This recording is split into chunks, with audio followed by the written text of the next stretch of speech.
História cirkevného školstva má svoj pôvod kdesi veľmi ďaleko v dejinách. A asi už v stredoveku cirkev a hlavne rehole dali základ vzdelávania, založili prvé školy a tým vlastne umožnili, že študovať mohol hocikto.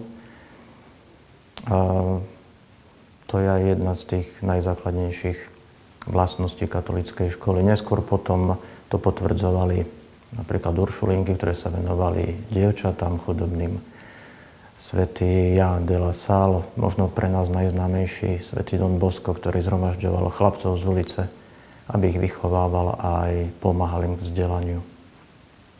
Je pravdou, že tento pohľad je však hlavne v staršej generácii, teda našej a možno aj generácii terajších rodičov trošku skreslený tým, ako bola ideologicky podávaný pohľad na dejiny, pretože táto úloha cirkvi bola v nich často zamlčovaná alebo až popieraná. Od všetkých ostatných škôl sa cirkevná odlišuje hlavne v tom, že pri každej škole ide o odovzdávanie vedomostí. Pri katolíckych školách sa snažíme nielen o odovzdávanie poznatkov, ale zároveň aj o výchovu. Teda dá sa povedať, že cirkevná škola sa snaží o výchovu a formáciu zrelých ľudí, dobrých ľudí a aj dobrých kresťanov. To znamená, že keďže je otvorená všetkým, aj tým, ktorí nie sú kresťania, sa snaží cez poznatky, vedomosti, poznanie približovať samého Ježiša Krista. On má byť centrom celého nášho snaženia. Cieľom cirkevnej školy je ľudská osoba. Chce teda rozvíjať a podporovať všetko to, čo je v človeku dobré a ľudské podľa vzoru Ježiša Krista. V ňom vidíme dokonalosť ľudskosti a všetkých vlastností.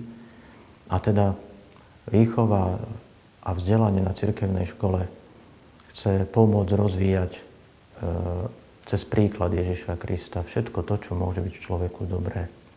Ďalšou originálnou črtou cirkevných škôl je to, že sa snažia o syntézu kultúry a viery.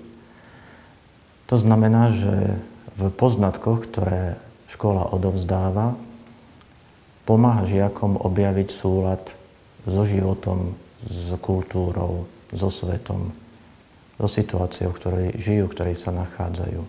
Cirkevná škola má aj verejnú úlohu.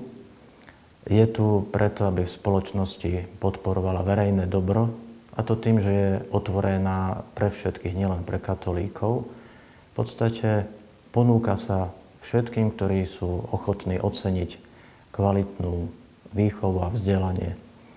Zároveň cirkevné školy podporujú kultúrny a výchovný pluralizmus, teda umožňujú to, že rodiny majú slobodu a právo vybrať si takú školu, na ktorej ich deti dostanú vzdelanie a výchovu v súlade s tou výchovou, o ktorú sa rodičia snažia doma v rodinách.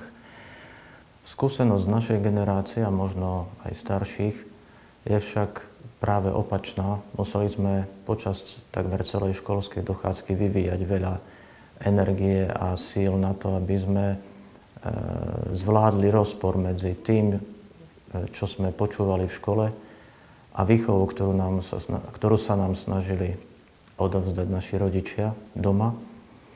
A myslím, že mnohých z našich súčasníkov zostalo, či spôsobil tento rozpor chaos, ktorý má dôsledky až do dnešnej doby.